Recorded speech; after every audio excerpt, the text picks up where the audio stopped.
আমি বলবো আমার সংবিধান পরিবর্তন হবে কিনা। যদি আপনি মতামত দিবেন, সেটি হচ্ছে যে আমার একাধিক্রমে আমরা রাষ্ট্রনায়ক অথবা রাষ্ট্রপতি অথবা প্রধানমন্ত্রীকে আমরা 10 বছরের বেশি দেখতে দিতে ইচ্ছুক নই, 1 নাম্বার। 2 নাম্বার হচ্ছে সরকারি দল ইচ্ছা মতো সংবিধান সংশোধন করতে পারবে না।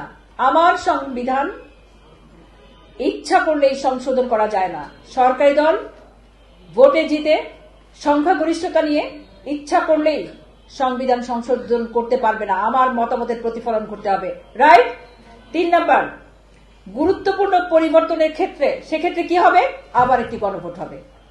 অর্থাৎ আপনি বলবেন আমার সংবিধান, আমি বলবো আমার সংবিধান পরিবর্তন হবে কিনা। এটা অন্য কেউ বলতে পারবে না। রাষ্ট্রের ক্ষমতায় গিয়ে রাষ্ট্রের যারা কর্ণধার তারা বলতে পারবে না সংশোধন পরিবর্তন হয়ে যাবে। এটা আপনি বলবেন, গণভোটের মাধ্যমে আপনি জানাবেন।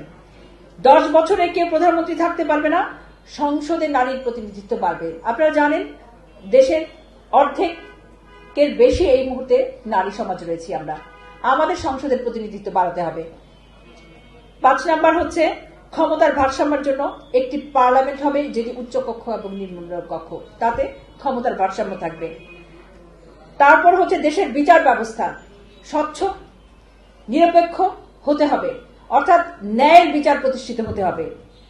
আপনার মৌলিক অধিকার, আমার মৌলিক অধিকার, ইন্টারনেট কখনোই শাটডাউন হবে না।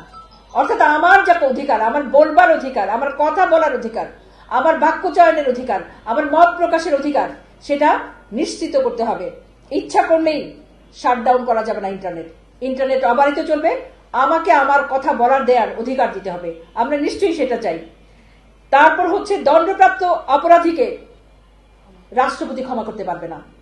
আমার ভাইয়ের মৃত্যুর জন্য আমি যদি চাই তাহলে সে অপরাধী ক্ষমা পাবে, কিন্তু আমার ভাইয়ের মৃত্যুর জন্য রাষ্ট্রপতি অথবা তৃতীয় কোনো পক্ষ ক্ষমা করে দিতে পারবে না, কখনো হতে পারে না। আমি ক্ষুব্ধ হই, আমি কাতর হই, আমি মরে যাই আমার স্বজন মারা গেলে, সেটা আরেকজন মানুষ, আরেকজন রাষ্ট্রপতি যিনি ইচ্ছা করলেই তাকে ক্ষমা করে দিতে পারে, এটা চলতে পারে না। তার জন্যই কিন্তু আমরা আজকে বসেছি সংস্কারে, এবং আমাদের সেই সংস্কারের লিখিত একটা দলিল হচ্ছে জুলাই সনদ।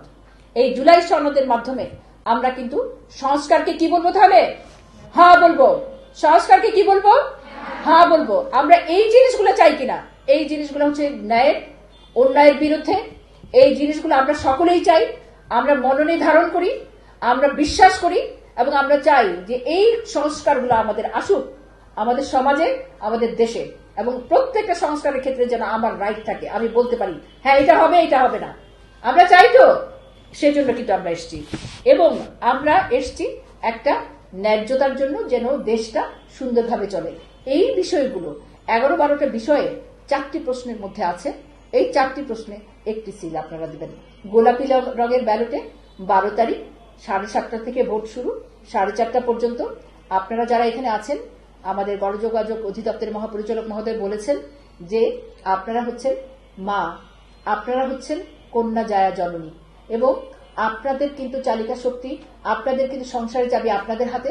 আপনারা যেরকম পরিবার উদ্বুদ্ধ করতে পারেন, আপনারা প্রতিবেশীকে উদ্বুদ্ধ করতে পারেন, আপনারা আপনাদের কমিউনিটিকে উদ্বুদ্ধ করতে পারেন, সমাজকে উদ্বুদ্ধ করতে পারেন, এবং দেশকে উদ্বুদ্ধ করতে পারেন।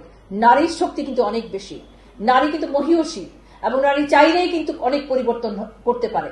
এবং সেই ক্ষেত্রে আপনারা এক একজন আজকে অ্যাম্বাসেডর আমার কাছে, প্রতিনিধি। এই যে অ্যাম্বাসেডর আপনারা যে এক একজন মুখপাত্র হয়েছেন, আপনারা কিন্তু সমাজে এই রাজশাহী জেলার প্রত্যন্ত অঞ্চলে ছড়িয়ে পড়বেন।